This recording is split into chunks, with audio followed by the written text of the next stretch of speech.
Hey everyone, thanks for checking out my channel. In this video, we're going to go over 4 tips to improve your ability to front carry items. The first thing we're going to do is perform an anti-flexion carry. So what you're going to do is take a dumbbell. This can be a kettlebell. You can use a dumbbell, just kind of whatever you have. And you're going to work on holding this at about chest level, just right in front. So I'm going to hold this with both hands. I'm just going to work on just statically standing here, trying to keep my spine as neutral position as I can, just kind of fighting that urge to kind of lean forwards like this. So I'm going to hold myself just like this.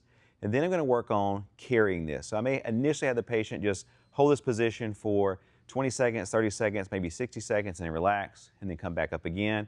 Hold it here just statically, and then relax. Then you also can have them work on walking. So they're just going to hold this in the front, keeping this at about that upper chest level. Work on just walking, keeping everything nice and neutral. You're not leaning forwards or not swaying side to side. Just really working on keeping everything nice and stable.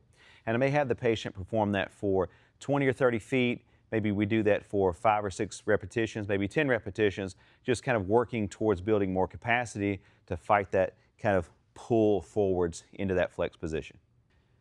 Our next technique is going to be a scap row or a retraction. So where you're going to take a hold of an exercise band, or if you're using a dumbbell, you can do bent over rows, or you're bent over, that's fine too. You're just going to work on pulling the band back. I'm going to do that on both sides. So I'm going to perform that for 2 to 3 sets of 10 to 20 repetitions on one side, and then I'm going to go to the other side. Again, performing this for 2 to 3 sets of 10 to 20 repetitions. I may even work on pulling that back and just statically holding that. So maybe I'll hold that for 20 seconds, 30 seconds if I can, and relax and go to the other side and hold that, just to work on those muscle groups on the back side that kind of hold us in more of an extended, more upright posture. So I'm going to do that again, incorporating that with that anti-flexion carry as well.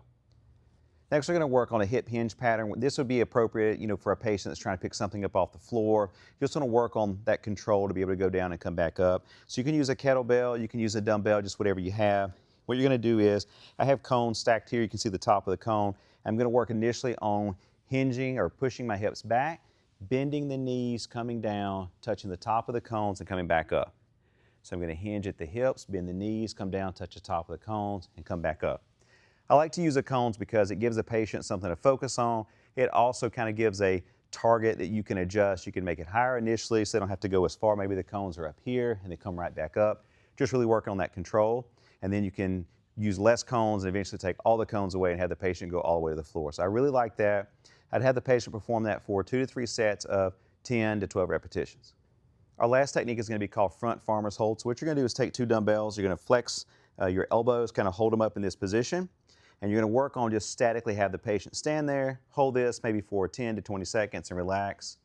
Come back up, hold that again, 10 to 20 seconds and relax. And then you can work on having the patient actually walk. They can go backwards, they can go forwards, just holding this position of the dumbbells. To make this a little harder, you can extend the elbows out. So in this position here, maybe you're carrying a flat of water, maybe a heavy tray.